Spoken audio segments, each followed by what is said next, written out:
Namaskar, I am from SBN school. Today I will teach you the lesson number 3, phrase and clause of class 7th. So today first we have to know the meanings of the phrase and clause. So I will give you the definition of phrase. What is phrase? A group of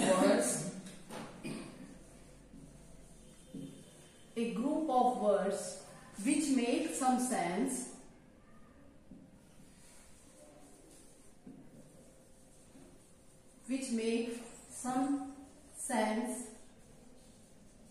but not complete sense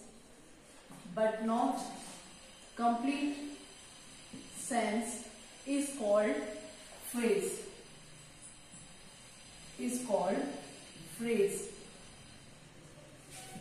So the definition is given, the group of words. So by example we can understand this definition clearly. See the example. The sun rises in the east. The sun rises in the east. Here in the east, the underlined sentence is the group of words. Yes, sure. Here some groups are there. Groups is there. But what in the east? We are not giving the clear idea. In the east means we can understand in the east. But what? In the east means we can understand that in the east something is there. But what is there? We are not clearing about that the sentence. So by these words we are not making the complete sense whether what is done or what is not done in the east. So we call this as a phrase. Another example also I will give you to understand this to phrase meaning. See, she thinks,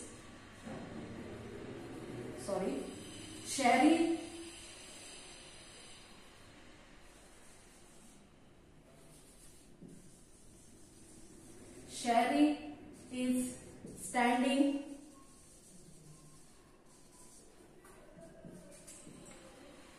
behind the wall.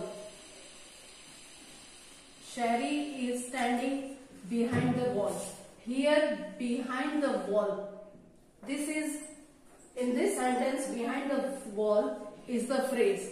Here also again we are seeing that it is a group of words that make some sense. We know that the wall means behind the wall something is doing, but not the complete sense. So we can say this is the phrase.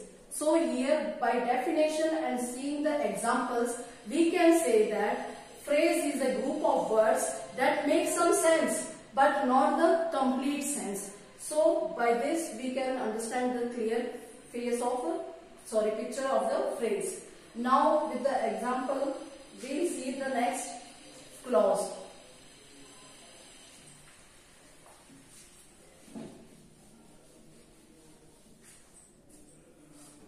So what is clause? Here clause is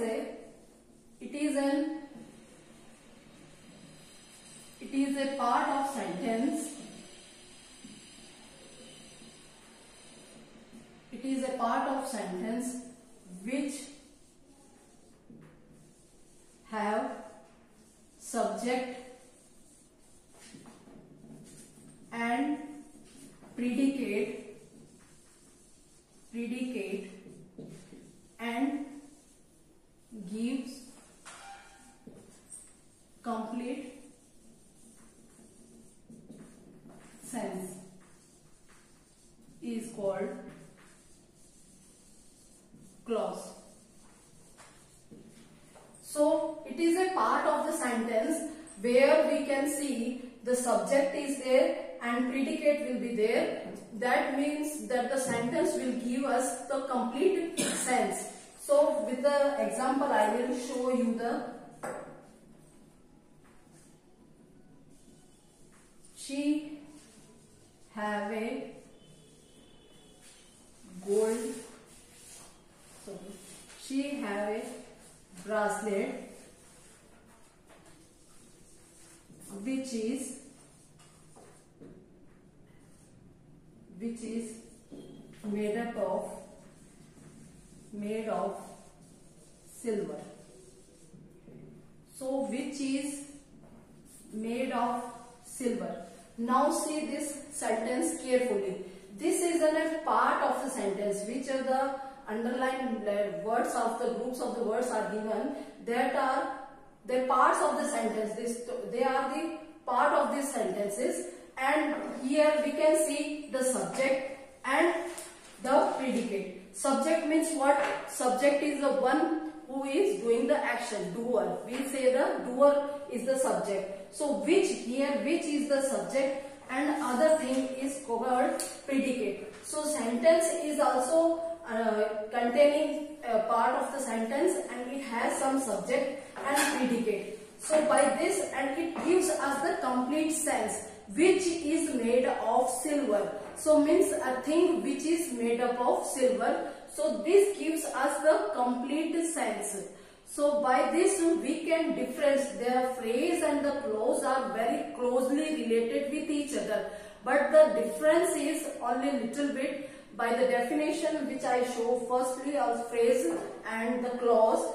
In the phrase there is group of words, but they have some sense but not the complete sense, whereas the clause has, it's a part of a sentence and it contains subject and predicate and give that complete meaning of that sentence. So next I will give you some more examples to differentiate between phrase and clauses.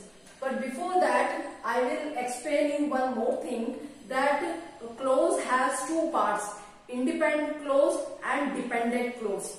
Independent clause, by the name also we can say that independent clause means the clause which has they have to not depend on another sentence. They are independent, जो स्वतंत्र है, they are fully independent. Independent clause, I can give you some example.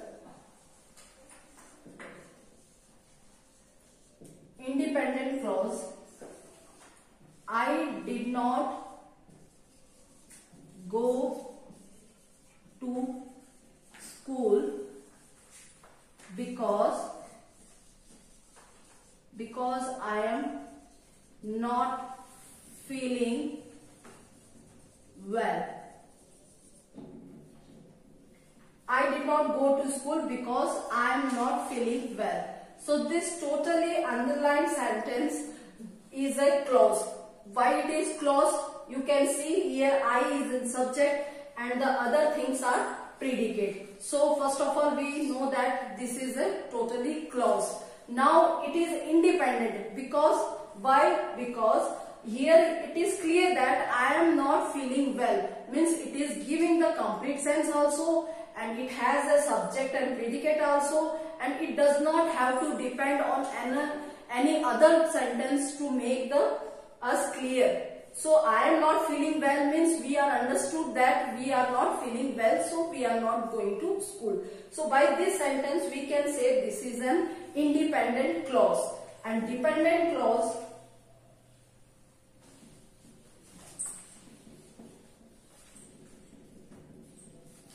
for dependent clause, dependent means it is dependent on another subject to give his meaning. So he will depend on other sentence. See the sentence, my baby sleeps when I eat food. So here we can say when I eat food. Here subject is there I and predicate is there eat food. So it becomes a clause. But it is independent. Dependent means why? When I eat food. When I eat food means when you eat your food, then what happens? What happens though? So we have to give the explanation. When I eat food, then what happens again? So this sentence is depend on the other. We have to give the reason. So here this is called an dependent clause. So here independent clause and dependent clause are the two types of clauses. Now I will make you the difference between the phrase and clause. In the same sentences we can make phrase also and we can make clause also. By that we can get the clear picture of what do we mean by phrase and what do we mean by clause. So, he wears a gold chain.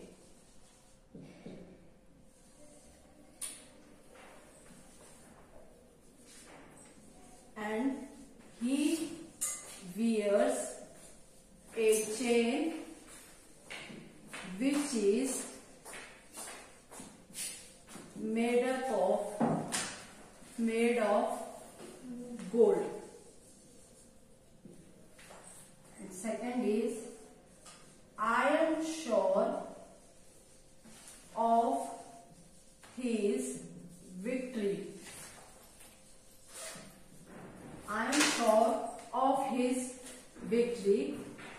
I am sure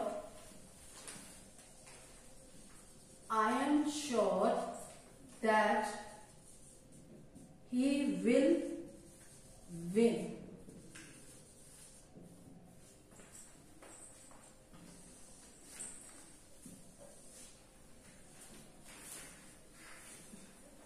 So this is the part of phrase and these are clause. The underlined sentences are phrase and here underlined sentences are clause. By seeing these sentences, you can make the clear difference between phrase and clause. Here you see the same example. By that example, I am giving you difference between these. He wears a gold chain. Here gold chain is the phrase because gold chain means we are understanding that he is a chain which is made up of gold. But here we are giving the clear which is he wears a chain which is made up of gold. Here again we know that which is the subject and it is predicate. So this sentence is giving us complete meaning. But here we are not getting some sense of meaning but not the complete meaning. So by seeing, I think so by seeing these examples, we can make differentiate between the phrase and clause. Now we can see the next one more example for that. I am sure of his victory. Of his victory is a phrase. Of his victory means what? When he will win or whether what will happen for that. So we are not accurate. We are not here. We are giving some meaning but not the complete sense of meaning. But in this sentence, I am sure that he will win. So again in the clause, subject is there and predicate is there. So by this we can say that this is a clause and this is a phrase. So I think so this may be clear difference between the phrase and clause. Thank you.